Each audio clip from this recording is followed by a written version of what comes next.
Ah ben ouais, il y a ça, hein, c'est pour ça. Ouais.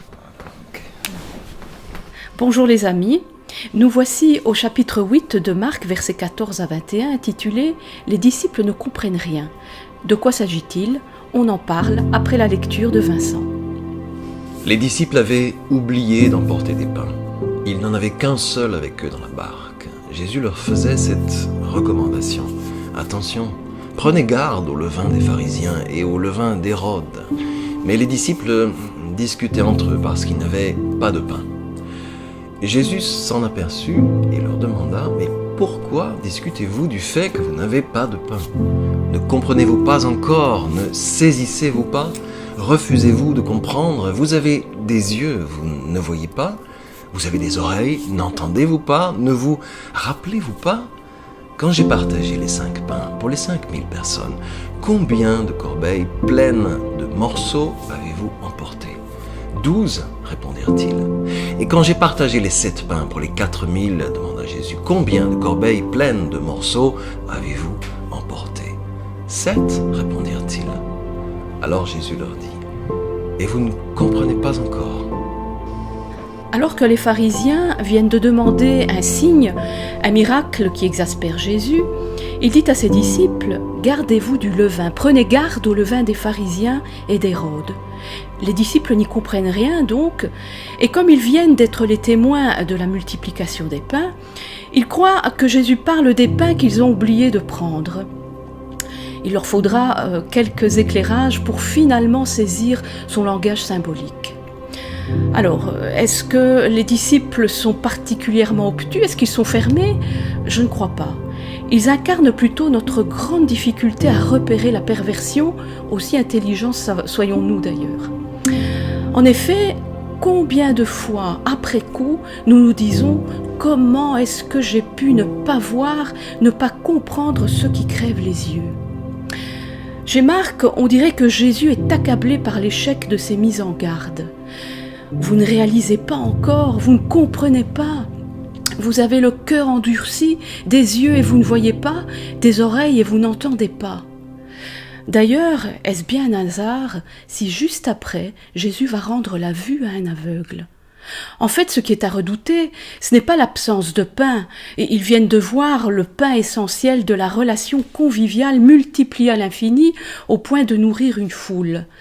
Ce qui est à regarder en pleine lumière et à mettre résolument et fermement de côté, c'est le pain frelaté, vicié, avarié, altéré, qui a l'air appétissant par ceux qui trompent et manipulent leurs proches tout en les faisant mourir de faim. Dans Luc, on lira « Prenez garde au levain des pharisiens qui est l'hypocrisie ». Et Matthieu nous éclaire encore en disant qu'il s'agit de leur enseignement, c'est-à-dire de ce qui devrait nous former, nous élever, nous apprendre à vivre en somme. Dans le judaïsme de cette époque, comme dans les évangiles, le levain pouvait avoir un sens positif ou négatif, puisque comme il faisait fermenter, il était considéré comme impur, et d'ailleurs les pains qu'on offrait au temple étaient sans levain. Ambivalence du levain, donc, pour dire l'ambivalence de la parole, qui peut être si vivifiante, constructive, libératrice, mais parfois aussi si destructrice, tordue, manipulée, pleine de sous-entendus mortifères. La parole est une arme d'autant plus redoutable qu'elle est cachée parfois. En effet, on peut déstabiliser régulièrement quelqu'un, le dévaloriser, le détruire à petit feu et sans en avoir l'air, à coups de pique, à coups de boutade ou encore en parlant sur un ton faussement sympathique. Voilà le levain d'une perversion ordinaire, quotidienne, je dirais, qui nous menace tous aussi bien en tant que victimes, donc qui subissent, qu'en tant qu'acteurs qui agissent aussi. Paul dira dans sa première épître aux Corinthiens « Purifiez-vous donc, éliminez ce vieux levain que vous deveniez une pâte nouvelle. Autrement dit, devenez ce que vous êtes profondément. Comment ? En vous différenciant, en vous détachant de la méchanceté, du mensonge, de la manipulation que vous avez subie, oui, mais que vous reproduisez aussi et aussi longtemps que vous n'en avez pas conscience, c'est-à-dire aussi longtemps que ça fermente en vous, à votre insu. Purifiez-vous, Et dans la Bible, être pur, en fait, c'est cesser d'être mélangé, confondu avec l'autre, avec tout ce qui n'est pas soi-même en vérité, et donc aussi avec tout ce qu'on a dit de nous, ce qu'on a fait de nous, et qui a eu raison de nous à la fin. Mais ce n'est pas parce que nous avons été traités ainsi que nous devons maintenant et fatalement continuer à l'être, et aussi que nous devons maintenant et automatiquement reproduire ce qui nous a été dit, ce qui nous a été fait.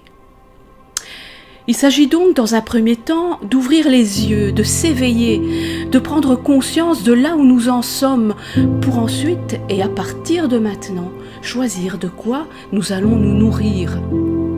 Refuser désormais qu'à tout autre levain que celui de la parole vivante de Jésus ne vienne fermenter en nous, détruire, saccager notre être intérieur et abîmer nos relations à cause de ce qui nous a construit et qui a donné naissance peut-être à un manque affectif, un manque de reconnaissance, à de la solitude, de la dépréciation de soi et des autres, à une incapacité à communiquer, à se dire, à s'exprimer en vérité, et la liste est longue.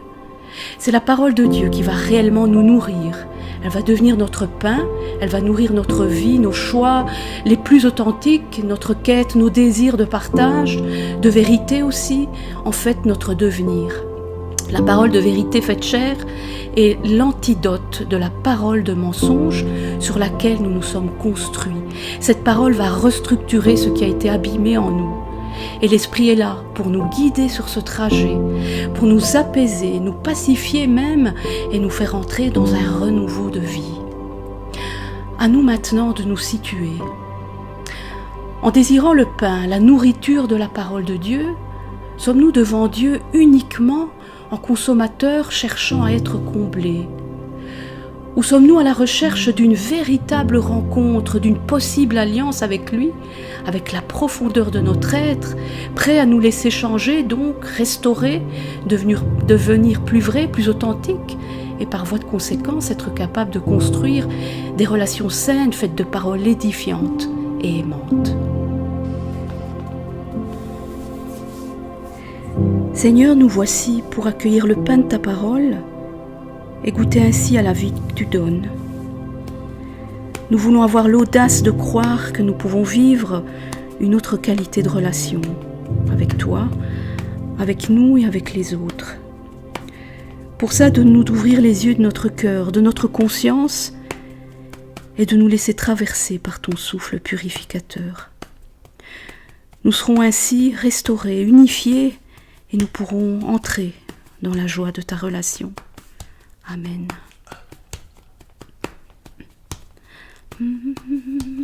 Tu dis que tu m'aimes quand je ne ressens rien. Tu dis que je suis fort même quand je me sens faible. Tu dis que tu me tiens même quand je sens que je tombe, quand je me sens oublié. Tu sais me rappeler, et moi je crois,